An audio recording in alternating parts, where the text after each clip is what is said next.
Hey everyone, Steve here. Stay tuned to the end of the podcast to check out our new song, Chili Con Carnal, taken from our new live release, Live, Laugh, Love the Alliterates, 2022 to 2024.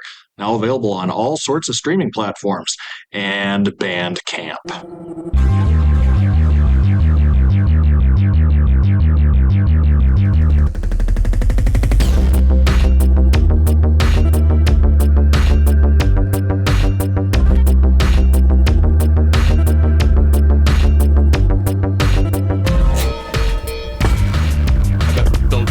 Masturbates to our podcast audio before I ever edited it. Yeah.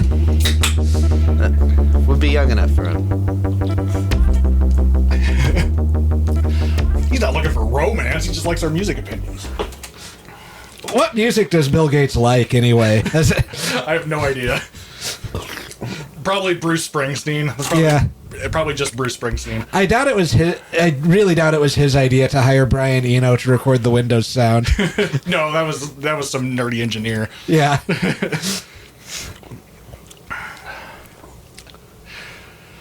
Okay, let's see here. I still remember an old Penny Arcade comic where it was only one of the people from Penny Arcade and Bill Gates who had bought a Zune, and they were sharing the song and listening together. I remember I knew a couple guys who were really big into Zunes, and they were dorks.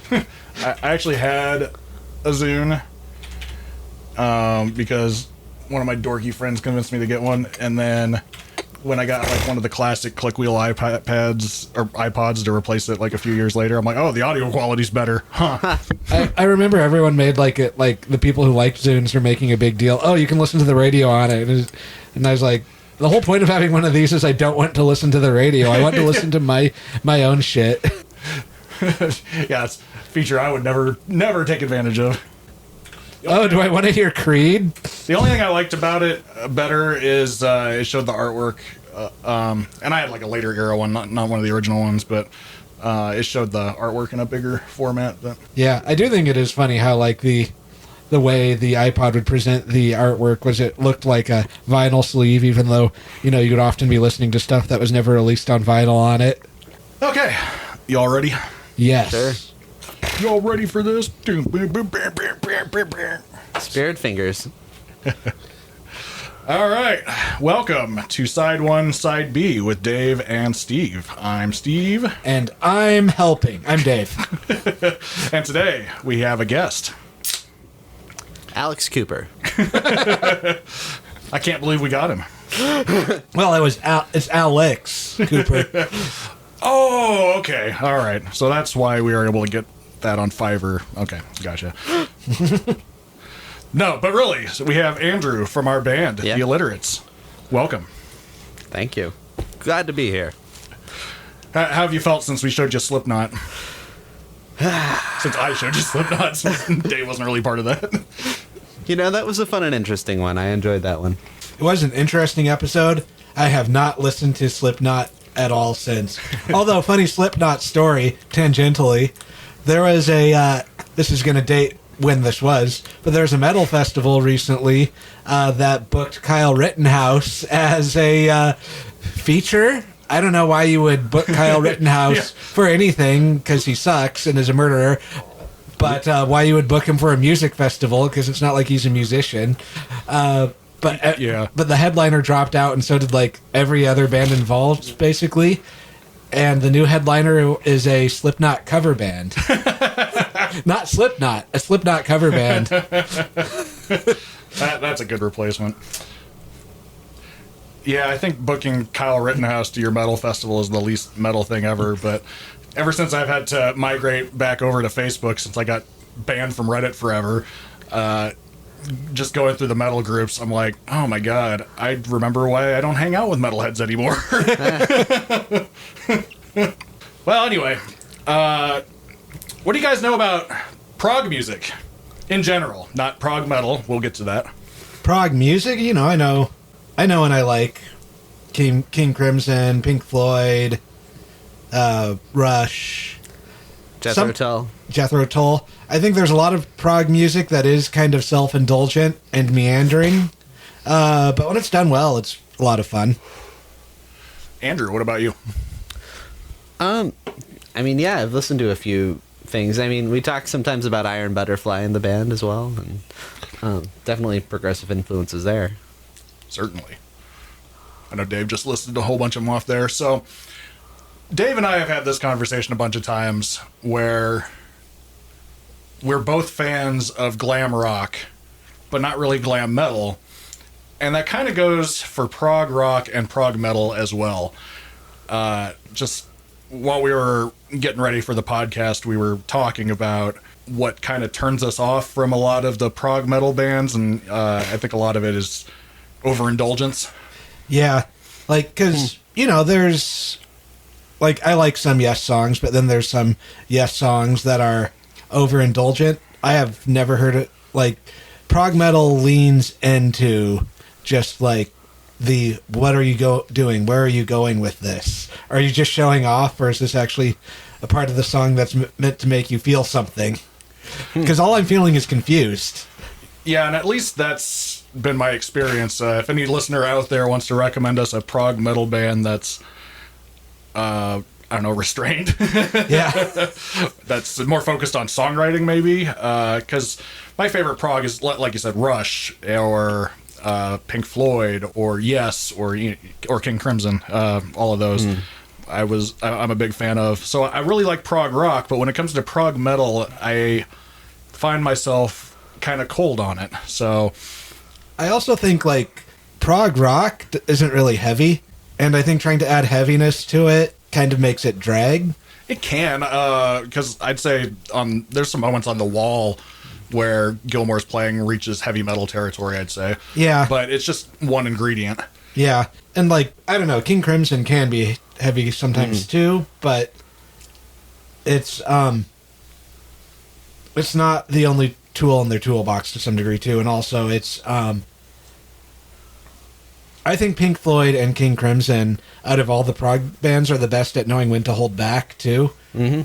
And so, like, they're not like trying to be virtuosic at the same time they're being heavy. They'll be heavy for a while, and then they'll be virtuosic. Yeah, and I think, I don't know, once you're a prog metal band, you kind of just focus mostly on the metal part and less on the prog part, I'd imagine. But that leads us to today's topic, Dream Theater. Dave, I know you have somewhat of a history with this band already. Yes. Please explain to our audience. Okay, so for a while, I've said one roommate, but really it was two, just not two concurrently, fortunately. So I had a couple roommates in a row who like, this was their favorite band, and that was all they listened to.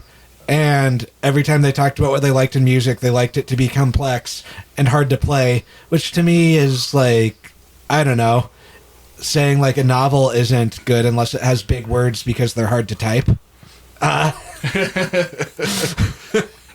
You know. I'd say it's down to personal preference. Like, I can understand why somebody would prefer this kind of music, but it seems a lot of the guys that are like that are kind of smug about it. And yeah, it's just like, I don't know, if somebody likes simpler music, just let them, dude. And at that point, I was the most into the Ramones I have ever been. So yeah, like at that point, I was like really big into the Ramones and the Pixies and stuff like that. And so, like, we were, like, these roommates I was also pretty good friends with. I'm still really good friends with one, but he's diversified his music taste too over time. But yeah, I think I have too. But yeah, but it would be like, say, and probably in around the same time period or age, I was insufferable as well. So yeah, it happens. But yeah, like when we'd go on road trips, though, it'd be like a hard time finding stuff to agree on. So we'd often, like, the way we would meet in the middle oftentimes was Tom Petty. Tom Petty and the Heartbreakers, because it was neither punk nor metal nor prog. It was more punk than the other two, honestly. Yeah. So both of you were like, I won't back down. Yeah. So let's listen to some slightly punky Americana music. Yeah. I mean, that I still like ain't Tom a bad Petty. thing to compromise on. I'd No. say. I love Tom Petty. Tom Petty's great. Yeah, my dad had a cassette of his in his car for like my entire childhood, so I was very familiar with Full Moon Fever. So Yeah. I guess one of our other compromise points was the Cars and also like Bowie. Oh, Yeah. I mean, that makes sense. You know, I would imagine the Dream Theater guys are like Bowie fans. Yeah. So. Both have theater kid energy, although Bowie, it's more of a compliment. Andrew, how familiar are you with Dream Theater? Virtually not at all. Perfect. That's why I brought you in for Yeah. this. I know that they are largely considered an 80s band, but they're different than other 80s bands like Journey. So, I don't think that's quite right. This album is their first one from 1989, so they're more of a 90s band. okay. So yeah. I said virtually nothing. This album is very 80s though, so you at least got the vibe of this album down. Dream Theater came across my radar, I want to say around 2006 when they were touring with Megadeth, and I was a Megadeth fanboy, and I loved everything about Megadeth, which meant I had to like all the bands that they brought on their tour with them. So I forget which album of theirs I bought first. I think it was Awake, their second album with their with their singer that everybody knows. This one is with their first singer, but and I remember never being able to get into it. I'd put it in, I would lose my attention, and I would just never come back to it. And you know, at the time, I was gravitating towards thrash metal, and I think that's kind of, I don't know, some of the fastest and most efficient music that there is. So that's probably why I never gravitated towards it. But I do like other like proggy sorts of bands like Mastodon who have longer songs. So I just think overall, I don't like Dream Theater's singer. I don't like their songwriting, and I think their songs are too long. Yeah.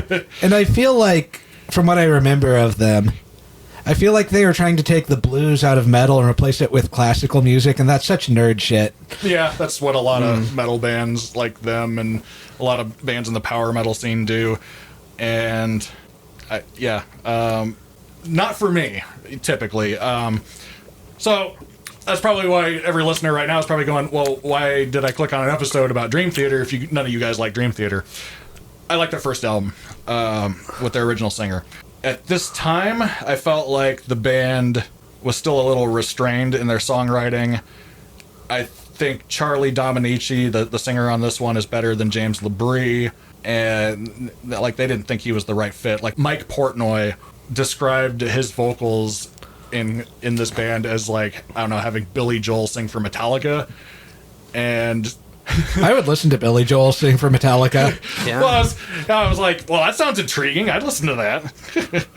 Hey, everybody, Future Steve here. He actually said Billy Joel singing for Queensryche, but I still think that would actually be pretty interesting. So, Queensryche guys, go give Billy Joel a call. Let's see. Let's make Mike Portnoy's dream happen here.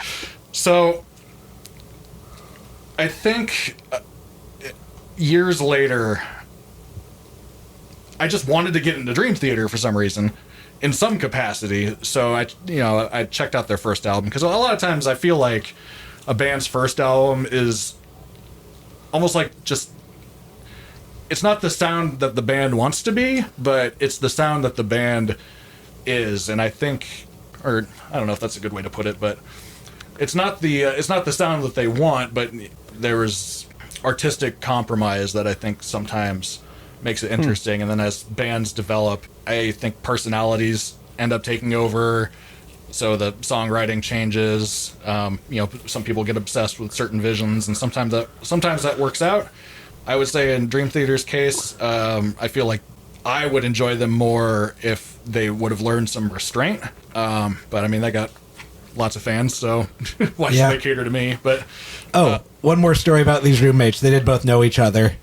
They just, well, we were eventually roommates at the same time, but at the point when we all lived in the same place, we had all mellowed out, but musically. But yeah, they at one point before I knew them went to a Dream Theater concert and said that they played the entire Master of Puppets album as an encore. And I was like, oh, cool. And they're like, no, Metallica sucks. I'd rather hear more Dream Theater songs. And I was just kind of like, okay. God, I would have been thrilled with it. Yeah. The whole album as an encore. Yeah. Although they did do the Number of the Beast in full as well, and I probably would have preferred that. But Although at that time I was a little bit okay with them saying Metallica sucked because that was in the era of Saint Anger and Metallica going after Napster. So it's like, you know what, Master of Puppets is a good album, but sure, yeah, Metallica sucks. I will say James LaBrie is not a good vocalist for that album. I've listened to the release that they put out of that. I don't know if they went to the same show, but they did put them playing Master of Puppets out. It was probably that show then, yeah. Yeah, probably. And musically it was fantastic, but their singer just... I don't know, Hetfield's got like a growl to his voice that you just have to have, I think, for that to work. Yeah, and Unless unless they completely re-envision the album, which they didn't do. yeah. So. And Hetfield isn't a technical singer, and that's good. Like, it works, like, what he does with his voice works for him. Yeah. Yeah. So, that said, if I went to a Dream Theater show and they played the Master of Puppets album, and I was just there, I would have had a great time. Even but, Yeah. well, anyway, so their first album was released in 1989. It's called When Dream and Day Unite, and it was put out through Mechanic MCA Records. I'm assuming that's a division. And their only Dream Theater album to feature Charlie Dominici. Dominici. I say that every time in my head like that, too.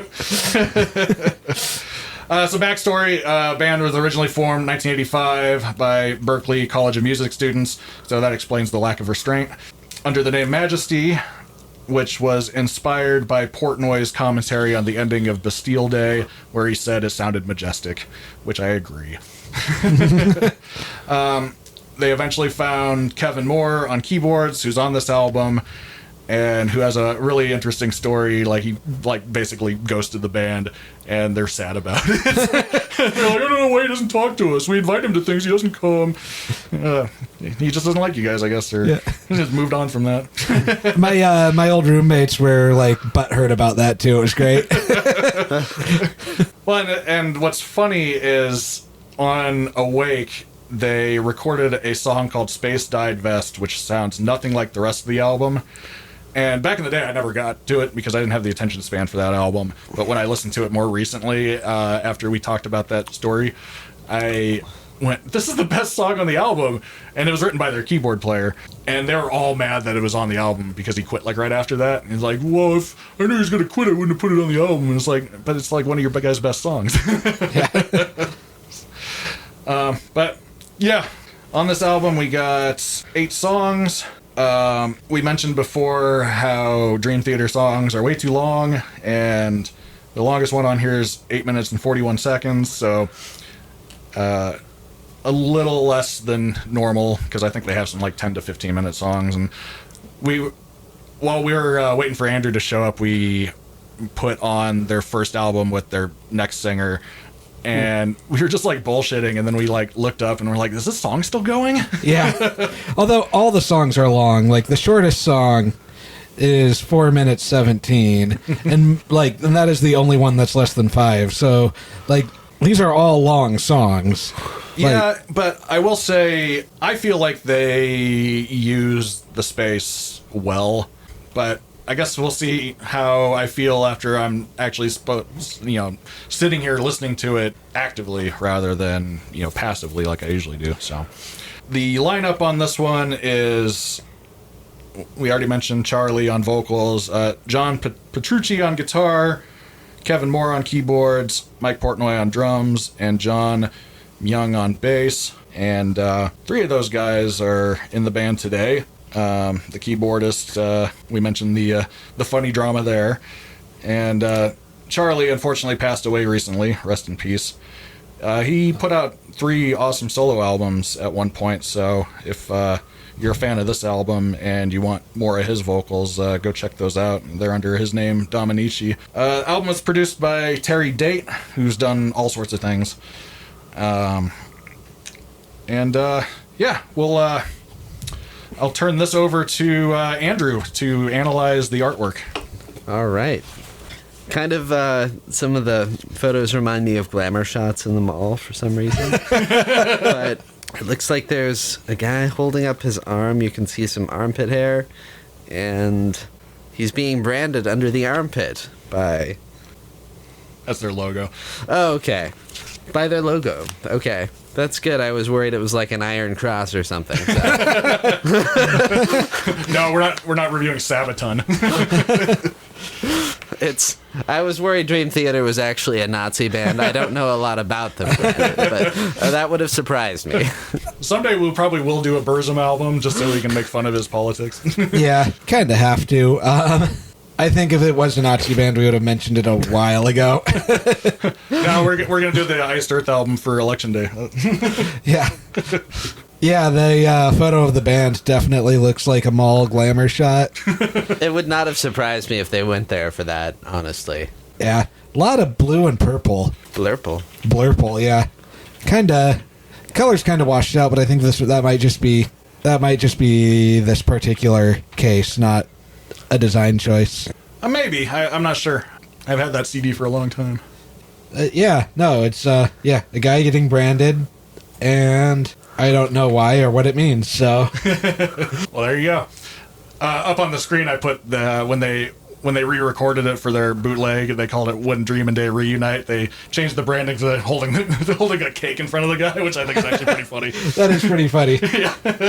And see, like the times when they do have a little bit of a sense of humor about stuff is when I kind of wish I liked them more. That's the thing. They all seem like really nice guys. Like I would probably get along with all of them. It's just I don't really particularly care for their music. Yeah. Put some of the playfulness into the music, maybe. I don't know. Like it's their glamour shots, but they look really serious. Well, in metal, you got to be super serious. Oh, he's holding up his keyboard there, isn't he? Yeah. That looks like that's a very 80s picture, though. Like with that kind of perm and that it looks like a Yamaha. Oh yeah, look at all these. That's 80s as hell. John Petrucci doesn't look anything like that anymore. He's got a big old beard now. I would not recognize him based on that picture. That's the singer. He was a little older than the rest of them. Yeah. Can tell by the chest hair. Yeah. Let's see. Keyboard player. That's the one that doesn't like him. As you can tell. Yeah, that is very 80s. It looks like a Roland keyboard. I don't think it's the same model as mine, but it's got very similar dials on it. Their drummer, Mike Portnoy, very permy. And their bass player. He looks like a bass player. Yeah. Yeah, so that's the sleeve. What's really convenient about this is on the back. We're listening to a CD copy because I just wasn't going to pay $40 for the vinyl. Sorry, guys. Yeah, no. I try to limit vinyls to around 20 a piece. Yeah, same.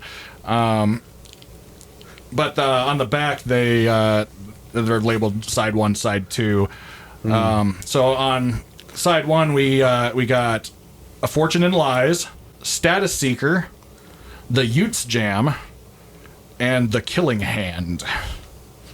And one of those is an instrumental. I'm going to guess The Killing Hand is the instrumental. No, it's Utes Jam. Oh, I guess that makes more sense. Has jam in the title. The Utes Jam is Majesty backwards, which is their original name. And probably one of my favorite songs on this record, despite not having vocals. So listeners, keep in mind the lack of warmth from the vinyl grooves might affect our review of this album. We're just listening to ones and zeros here. Bear with us. We're doing what we can. It's cold and sterile. Why is it so cold and sterile? That might just be the Dream Theater. If we were listening to it on vinyl, it'd sound like Black Sabbath all of a sudden. All right, well, I think that's all the thoughts I got before we go into it. Anybody got anything else? No. I think I told all the roommate stories, so that they probably won't be in the second half of the episode. But hey, if you have any more, we'll just have to bring them out then. All right, here we go.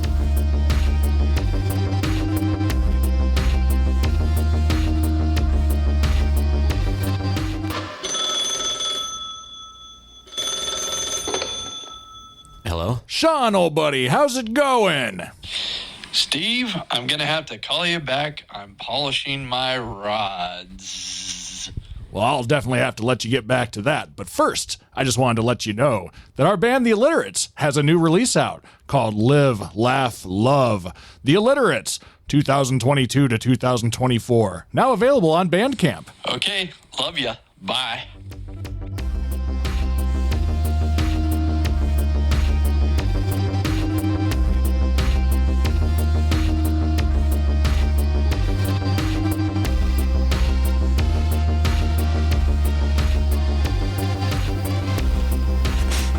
And we're back.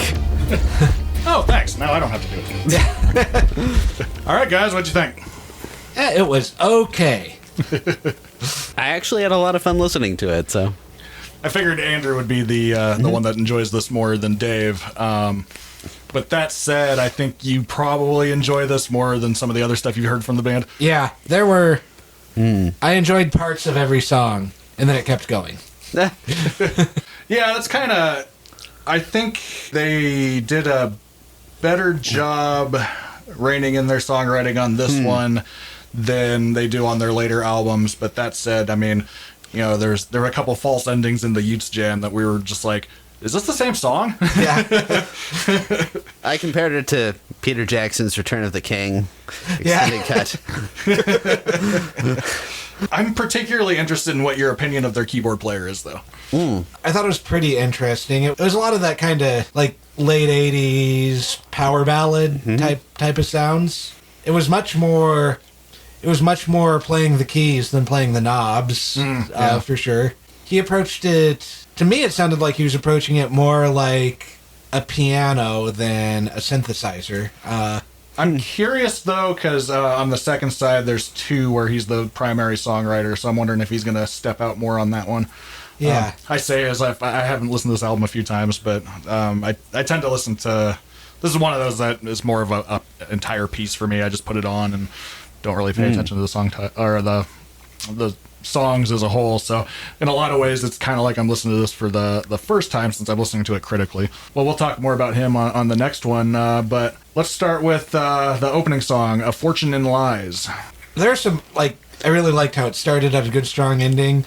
I felt like the time signature stuff made it a little bit hard to follow at times. And then I also thought, like, the weird places they'd put little, like, bridges or interludes, like, in the middle of a verse were kind of distracting. Like, it was hard to tell, like, when the verse ended or when it moved to the chorus. Like, structurally, I had a hard time latching onto it, but I did like some of the individual moments.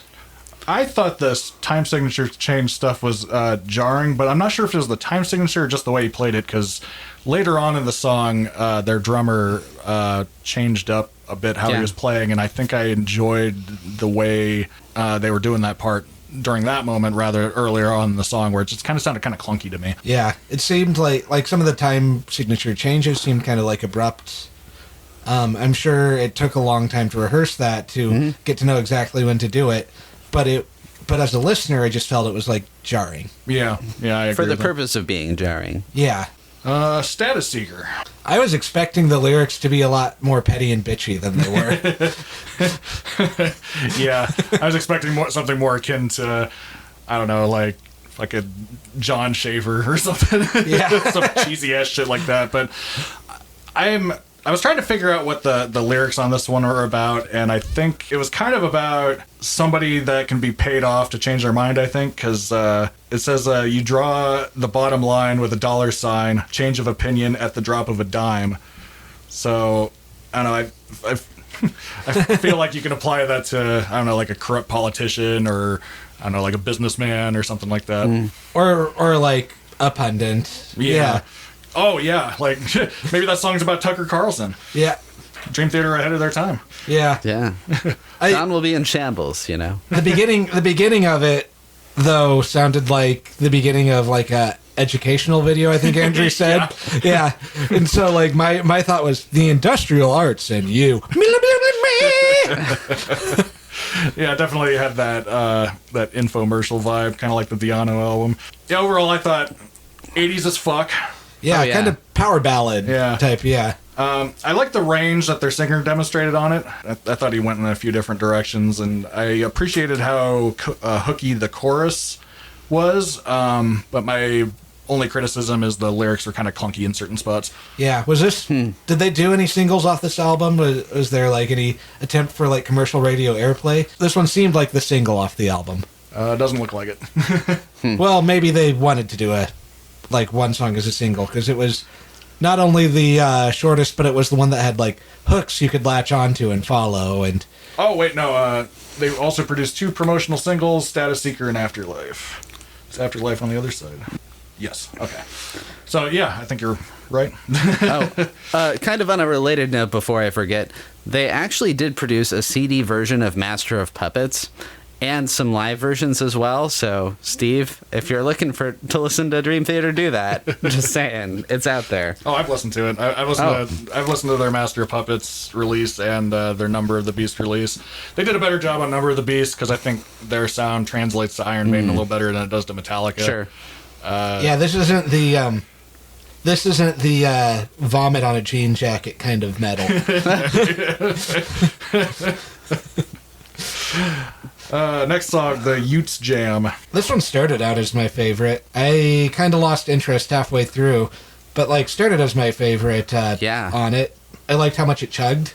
Mm-hmm. I mean, chug in the metal sense, not like in the negative sense that people might send, but just the chug chug chug. Yeah. I like the chugging guitar.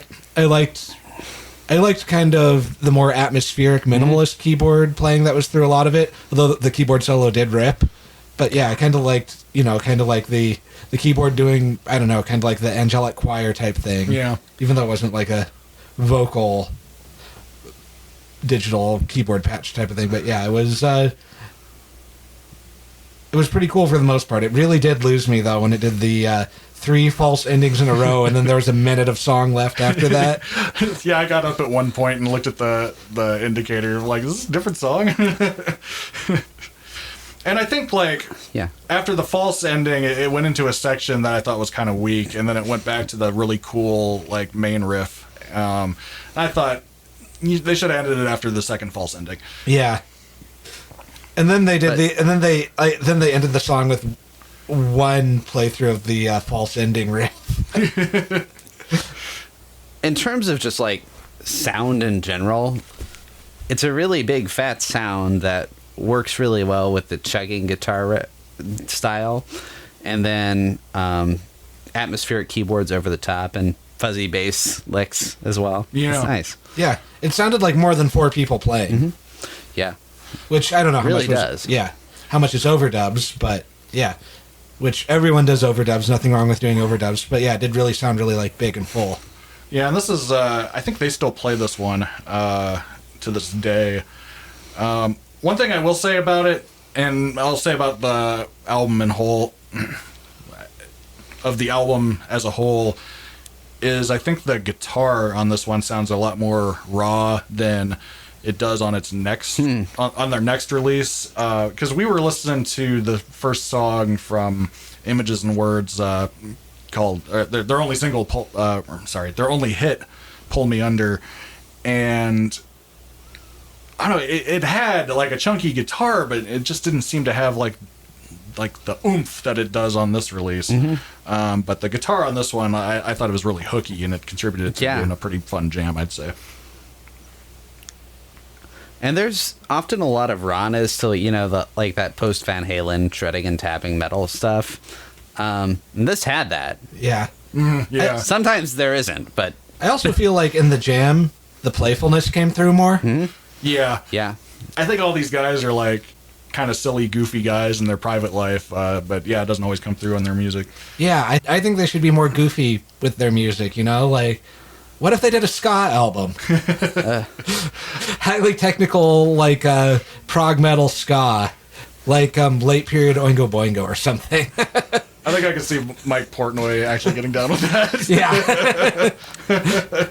Not sure about the rest of them. Yeah. Maybe Kevin Moore, their keyboard player. Yeah. Because I was looking him up while we were listening to it, and he has another band called Chroma Key, and it's an electronica, ambient, and trip hop album. And I'm like, oh, I'm gonna have to check that out. That sounds interesting. So, The other thing about this, it would be really good to, throw something like this on and honestly play some video games, like retro ones especially. Like with a lot of the gothic aspects, Castlevania would be a good choice. I probably wouldn't do like Mega Man 2 because Mega Man 2's soundtrack is amazing, but maybe Mega Man 6. To me, I'm going to talk about this some in the next song, but to me this is like JRPG music. You know, this would be fun to put on while playing like any of the Final Fantasy games between 4 and 9. I was gonna say it'd probably be good D&D music. Yeah. Yeah. Well, yeah, that does lead us into the next one, The Killing Hand, which it's got 5 parts and it's got a story, allegedly. This one for me was the weakest track so far. Like I couldn't really follow the story. Maybe I need to listen to it more, but it didn't draw me in enough to make me want to listen to it some more. It started sounding like, Andrew pointed out, it sounded a lot like Zeppelin 4 at the beginning, which is good. That's one of my favorite Zeppelin albums. Then afterwards, it went into like full JRPG soundtrack mode. Oh yeah, they were like, it went from that to like 80s power ballad, pretty much for the rest of the song until the end, when I would say it had some really cool bass playing. Yeah, some of that bass tone, was cool. But yeah, and I think one of my favorite artists in this band is their bass player. He can really do some crazy things on his bass. Yeah. He is not lukewarm water. Yeah, and I looked up how old John Petrucci was when he wrote the lyrics to this. He was 22. I wasn't writing great lyrics at 22, so I think they were trying to do like a sweet like 2112 style, but they just didn't have the story for it, I don't think. Yeah, as a storytelling device for a song, The Killing Hand was no Red Right Hand by Nick Cave. We're gonna eventually do Nick Cave some with this album, but like Red Right Hand, he drew out an entire map of the town he's describing in that song. Nice. Yeah. Yeah, meanwhile, as soon as you mentioned you couldn't follow the story, I started looking at the lyrics, and I'm like, I'm not sure what's going on. It almost looks like lyric salad to me. Like one of the reviewers of this album said that he criticized the subpar singing, which I don't agree with. I think he sang just fine on this. Too many metal cliches, which I agree with, and poor production, which The production is a little weak at times, yeah. Yeah, at times, but it isn't the worst. No. For a first album, not bad. Sure. Yeah. Especially in 89. Like, oh my god. Well, the singing. I thought the singing was really good on Status Seeker. There were some parts where it sounded kind of strained in The Killing Hand. Yeah. And not strained in like an intentional way, but strained in the singer struggling to keep up with what the music was doing. And I think that's why they ultimately replaced him, is they wanted him to go in, they wanted him to go in directions that he couldn't, and so they just ended up hiring somebody that could. But I have once heard somebody describe James Labrie as the Lars Ulrich of vocalists. And I've heard that too. Like even back to my roommates who I said I wasn't going to mention again, they didn't like James Labrie. So they liked the band in spite of him. Yeah. They thought he was annoying. Like, they liked his singing. They didn't like him personally. They thought he was annoying. Oh, yeah. Yeah. I could see that. Well, and at one point, they were actually, like, talking about, like, replacing him unless he got vocal lessons, and I guess he got vocal lessons. Yeah. But, yeah, I don't like his singing. Apparently, he also, like, on tour with one of the albums, he ate some bad, like, shellfish or something and ended up, like, throwing up for, like, an entire night, and he said that, like, ruined his vocal cords. So... What's funny is I think when I got COVID in 2021, whatever year that was that I got COVID, I was coughing so much that I think my voice is different than it was still. Like I don't have like the long COVID where I still have symptoms from it, but I think I like hurt my throat from it. And so my voice is raspier than it used to be. You and James Labrie have something in common. Yeah.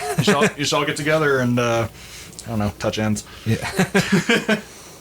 Yeah, overall, I think this side had a lot of interesting moments. As something that I passively listened to, I think it passes all the tests in that one. But yeah, once you start like paying more attention to it, you kind of see the cracks in it, which I imagine the band would agree with. Sure. They were all in their early 20s when they made this. I kind of want to know what Andrew thinks a little bit more about that fourth track, since it was the one that just didn't work, the only one that completely didn't work for me. Yeah, it's hard to say. I mean, they tried to break it up into different movements, but I didn't at the really same notice time, the different movements. it doesn't feel cohesive. Yeah. Yeah. I mean, I noticed like the intro, you could probably call its own movement, but Yeah. and the outro with the cool bass part, I thought was definitely its own movement, but like all the ones in between, I don't know if that earned a sweet. Yeah. It's no nothing new, waste of space, nothing new, reprise, where there's two distinct parts, and the with the third part being a reprise of the first. It's no 2.5-minute song suite. Is this by a supposed punk to be band? like a 5-act play in 8 minutes? I don't. Yeah. Maybe it's kind of like when Sabbath were doing their first couple albums and they had to like make up subtitles for different parts of their songs so they get paid more. If it was a situation like that, maybe I can get it. Maybe I should just pretend to go along with it and be like, oh yeah, I noticed the difference between all those parts when I have no idea the difference between King of the Carrot Flowers 2 and 3, so throwing that out there. I remember I saw a meme recently where it was like a guy with a time machine playing in the aeroplane over the sea for Anne Frank, being like, hey, this guy wrote this album about you, and her just being like, what the fuck? Reminds me of a joke somebody said about like Auschwitz, or it's like, can you imagine if you like went back in time and went, oh man, they're gonna charge money for this someday, and the prisoners are like, what? Yeah. Oh, I just fucking watched Zone of Interest for the first and probably only time. One of the best movies I've ever seen, but I can't sit through that again. Speaking of Auschwitz, spoilers for the most depressing Holocaust movie I've ever seen, which is saying something. I'm plugging my ears. I hate spoilers. Okay, and the never Holocaust. mind. I hate the Holocaust too. Yeah. But anyway. There's a part near the end where they cut to like the janitorial staff just like at the museum just doing like normal cleaning stuff around just like all of the empty abandoned shoes and all that, and it's like just harrowing and dark, and like all these people fucking died here, and it's like, and it's just like these people's daily routine to make sure the hall isn't dusty. It's really weird thing to think about. It reminds me of how dark the episode of Behind the Bastards on Mengele was. Like, I remember Robert opened that up going, well, be careful what you wished for, because this one isn't going to be very funny. Yeah. Anywho. Spoiler alert, it was not funny. Yeah. Well. Now that we're done talking about the Holocaust for a while, I hope. I just wanted to talk about Neutral Milk Hotel for like 5 seconds. We should make Steve listen to In the Aeroplane Over the Sea, because I'm really curious how he would react to it sometime. Well, I told you, the next season I should just bring in normal ones, and you should bring in the weird ones. Oh, people love In the Aeroplane Over the Sea. Yeah. It's one of the most beloved indie rock albums of all time. It's a cult classic. And I know how much you love Jesus Christ, so... I actually do like the Jesus Christ Superstar soundtrack. That's pretty good. Yeah. Well, yeah, so that was side one of When Dream and Day Unite. Side two, we got 4 more songs, so more like 16 more songs, kind of. We got Light Fuse and Get Away, which I think is a really cool song title. That was written by their keyboard player. We got Afterlife, The Ones Who Help to Set the Sun, and Only a Matter of Time, and that one was also written by their keyboard player. So only one of those titles sounds pretentious. is it The Ones Who Help to Set the Sun? Yes. That's exactly what I was thinking. I'm like, yeah, that's a Dream Theater title right there. Yeah. Let's throw this on and see how side B stacks up to side one.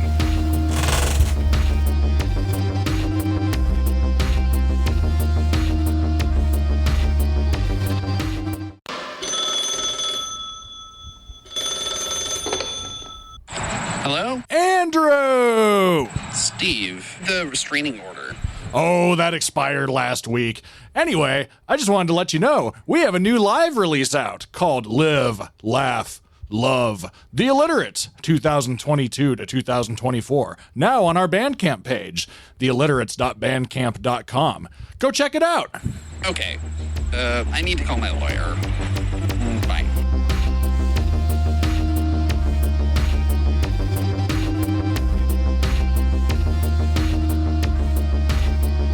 All right. And Flexo. we are back. And Flexo is thinking about getting up on the couch, but he's not sure yet. Oh, wait. Oh. There we go. There we go. All Good right. boy. All right. What'd you guys think of side 2 of When Dream and Day Unite? Liked it better than the first side because there was not a 8-minute and 40-second song that left no impression on me. there were long songs on it, but there was stuff to remember about them. Yeah, I was gonna say the longer ones on this one probably could have been trimmed down a bit, but the runtime wasn't excessive for these songs, I would say. Yeah. Right. Yeah. They only had 1 or 2 false endings, and Yeah. The songwriting was a little tighter on this side. Yeah, overall, I like the songwriting on this side more. As a whole, yeah, I thought it was a better side. Still not something I'm going to listen to on a regular basis, with the exception of maybe one song. It was interesting. I did notice more about the keyboard on this one. I feel like throughout the whole album, though, the keyboard was either my favorite instrument on a song or my least favorite instrument on a song. Yeah, much like the Diano episode, I think we both kind of agreed that it probably would have been better if he chose some different sounds for some certain parts. Sounded so dated. Yeah. I think depending on the song, it either sounded atmospheric, which was really pretty, or like Mannheim Steamroller, which, Yeah. if you like it, you like it. I was gonna say Dan would probably really like that last one because I think he really likes Mannheim Steamroller. So overall, that was my favorite side on the album. As far as my favorite song on the entire album is probably Light Fuse and Get Away. Yeah, mine too. That one was really interesting. Afterlife was pretty good too. Well, we can just go through them right now. Light Fuse and Get Away. I wish that was one of the ones where the keyboards were my favorite instrument on it. They felt buried under the guitar. Vocals were amazing on it. Also felt buried under the guitar. The production could have used a little tweaking, but as a whole, it worked. Just Yeah. even things out some more. This needs to be remixed. Yeah, I'm surprised they haven't remixed it, but I feel like this is probably one of those. Well, I mean, they did the anniversary celebration of it, so it's not like they've completely like written it out of their history like Slipknot did with their first album. But yeah, I think this album would really benefit from a remix. So Dream Theater guys, we know you're listening, so you should do that. Yeah. Remix it and maybe see if you can change up some of the keyboard sound without pissing off a former member. I bet that would piss him off. That would piss him off so much. It'd be funny though. Or maybe he wouldn't care. He doesn't seem to care too much about him anymore. Like after he left the band, he was just kind of like done with them completely. I was looking up a thread about why he like left the band, and there's some really like interesting things. Like he's a psychiatrist now, so I feel like he should get together with Terry Chimes and they should start a chiropractor/psychiatry business. Yeah. A punk drummer and a prog metal keyboard guy. I bet those two would make some good stuff together. Yeah. The Clash always had good drumming. Like Topper Head-On was the better drummer than Terry Chimes, but Terry Chimes was a good drummer. Mm-hmm. Another thing you should bring up is what you said about your roommates and the keyboard player and why they were mad at him. Oh yeah, they were mad that he ghosted the band, and talked about how you know, like, he wrote that one big song and then quit the band, and then that big song was the first track of the album and like a big single. They had to shoot a video for it without like a keyboard player in it at all, and I thought that was really funny. Yeah, I was looking at somebody on Reddit, and they left a comment, dude wrote a song about how much he wanted to leave the band while still in the band, and then it opened the album. It's so good. That was kind of a boss move. Yeah. Not gonna lie. Some Fleetwood Mac shit, you know. Yeah. Yeah. He went his own way. Well, we're definitely going to check out Chroma Key at some point. Or at least I'm going to check it out and make sure it's worth listening to. And then if it is, I'm going to bring it in. I thought it was interesting, especially to hear the difference in production value between the first song and second song on this side. Yeah. Afterlife, because Afterlife, they definitely intended to be a hit single and sounded a lot different in terms of production value. Yeah, So- the production value was better on Afterlife, which I get it. You know, when you want to do something as a single, you put a little more, you clean it up a little more. But Yeah, yeah. they probably just had a limited budget, and they Sure. probably just Who doesn't? put most of it into the two singles. Although oftentimes when bands do that, they will keep the production consistent on the album and then do like the cleaner mix for the single release. But yeah. Yeah, I think Afterlife was probably my second favorite song on the album. I thought it had a good guitar sound, cool Yeah. keyboard sound. Catchy. And I liked the mix of the 80s style vocals with the speed metal. Kind of reminded me of Anthrax in a sense. Yeah, the vocal delivery on that one was good. I liked how that was the only one where I noticed the kind of synth playing that I'm really into, you know, like doing like the filter sweeps and stuff like that. Yeah. Like he actually used some of the dials and knobs on that one, which was pretty cool. Yeah. Next one with the pretentious title, The Ones Who Help to Set the Sun. I liked the first intro.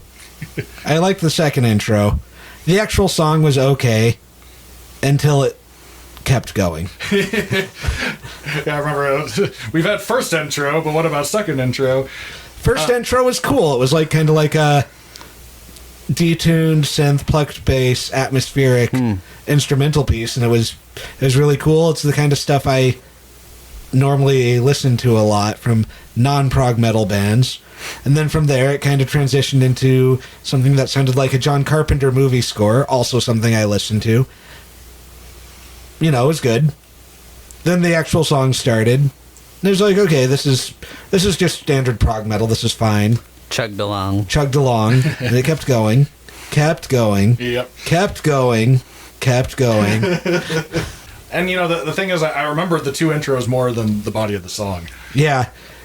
Like, I do remember that I liked the vocal delivery on it, and I thought there was a lot of interesting things going on in there. But Yeah. like you said, it just went on too long. the two intros kept it from being like The Killing Hand.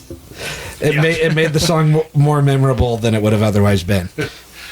I do think overall the body of the song was better than The Killing Hand, but yeah, Yeah. a lot of good ideas, too long.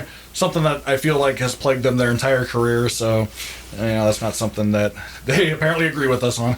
Yeah. I mean, it works for them. They have fans that like it, so who are we to judge? But it's not for me. Well, we're judging it right now. Yeah. Yeah. Well, you know, that's the thing. If you're really into Dream Theater, like, we get it. We're not trying to diss the band, you know, for clout or internet points or anything. I brought it in because I thought we'd just all enjoy sitting down and analyzing it, you know. Yeah. And then last song, Only a Matter of Time. Fourth favorite song on the album. Yeah, I like the vocal delivery on it, and the songwriting was really good. I thought I know you mentioned the keyboard playing was kind of, it had a cheesy sound, but I thought he had a good playing on it. Oh yeah, his playing was good. The sound though, this was the one that sounded the most like Mannheim Steamroller though. Yeah. Probably not the one I would have closed the album with, but Yeah. The bass was the MVP on this one. I really liked the bass on that one. They did write it like an album closer, though. They did, yeah. Like, yeah, especially closer to the end of the song. You can tell, they're building up to the close of the album. Yeah, you're right. Yeah. And yeah, like the bass on this, it was actually let it drone a little bit.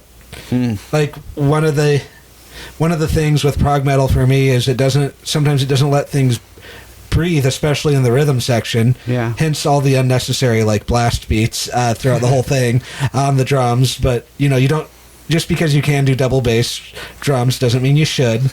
Should be used sparingly. Yeah, my I was gonna opinion. say, when we were listening to this, I thought the drums behind it was kind of weird because it had like an 80s quality, but had like a thrash metal, death metal style drumming under it. Yeah.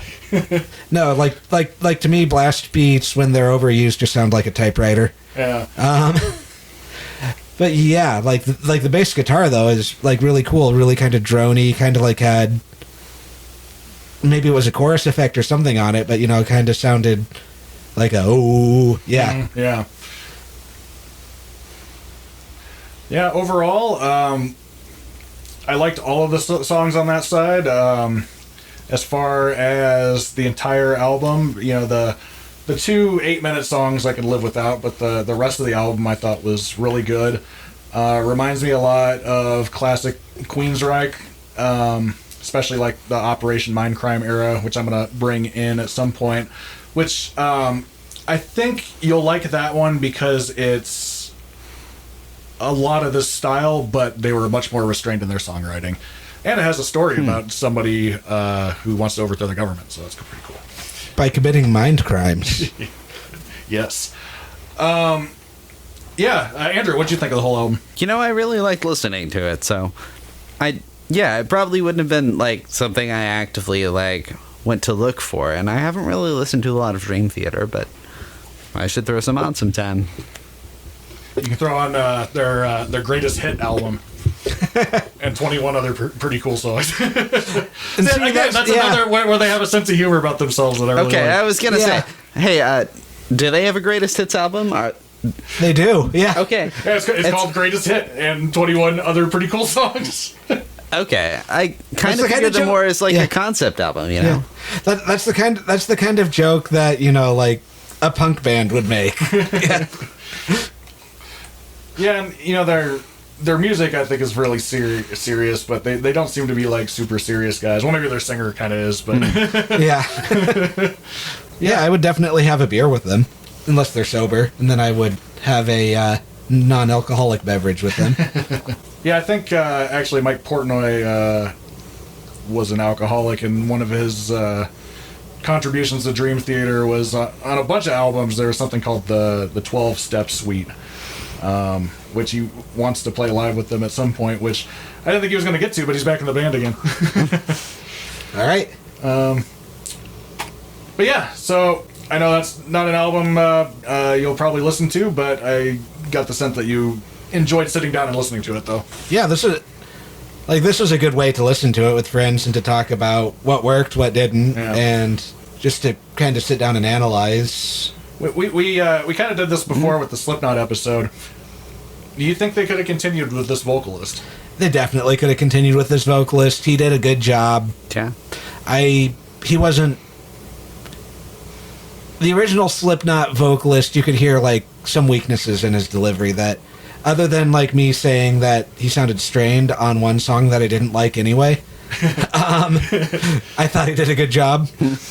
Yeah, and personally, I think James Labrie is a more technical singer, but I just liked I like this guy's vibe more. Yeah.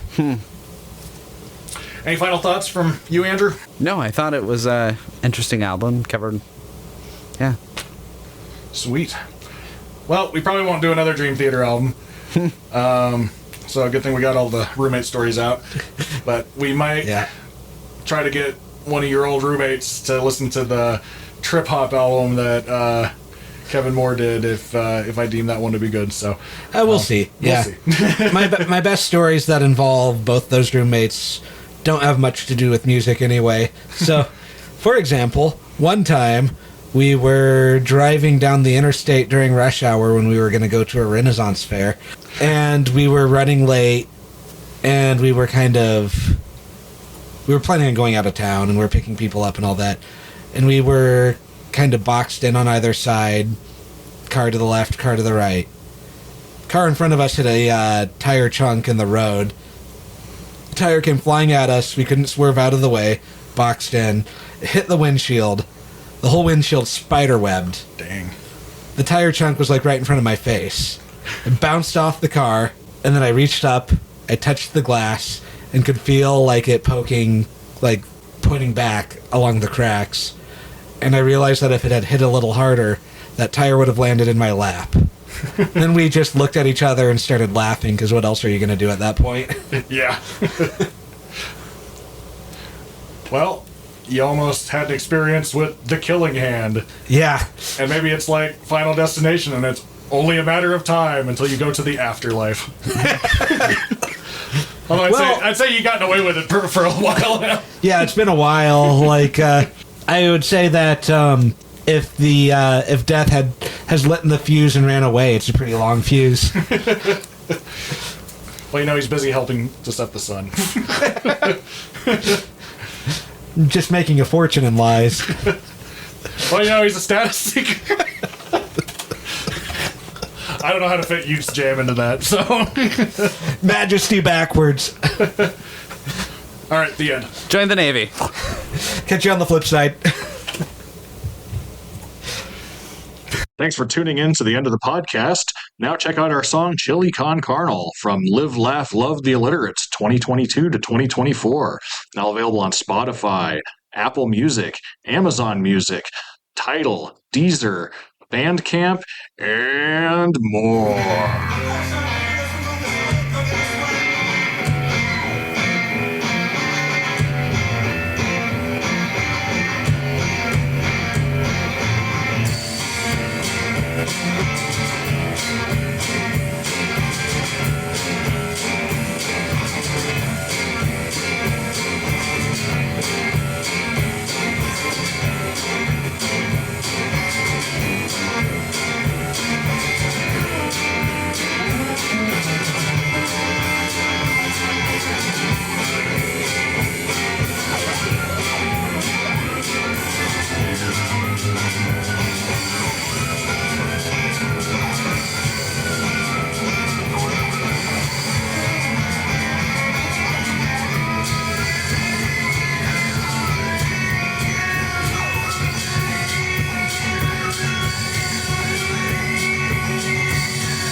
Thank you. Thank you. Movie Illiterates, fire shit or don't. There was a recent Onion video where they were like, God's penis visible in the night sky for the first time in millennia. Waka waka waka. Penis, penis. Have you checked your butthole? Sweet up, butthole. I have not seen your phone, but when I call your phone, it will vibrate your butthole. Are we being recorded right now? Yes. Well, And not just by the government. yeah. Oh, we're always being recorded by the government. It would have been really nice for them to, like, they could have just, like, offered to give us our audio instead of me having to summon up a bunch of mics, but, you know, Yeah. the government doesn't really work for us, so. That's No. why we should switch to pagers. But if I were to hypothetically say someone should take one for the team and take out net. Hypothetically. Would it be considered a presidential Do we as US action? citizens have any obligation to him? I think we can just say that, right? Yeah. Side 1, Side B is a Floof Goof Studios production. Check us out on the interwebs by going to my website, killrockmusic.com. That's KILRAVOCK music.com.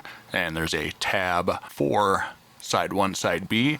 And additionally, you can check out me and Dave's projects, The Alliterates and Lucid Fugue, respectively. You can also check us out on Instagram at KillRockMusicSWS and Dave_Diction.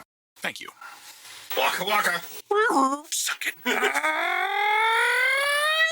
up? Let's jump the fuck up. We're gonna choke you. My mouth is on fire. Let me show you how to jam. Wrong. Or I can I hate the Holocaust too.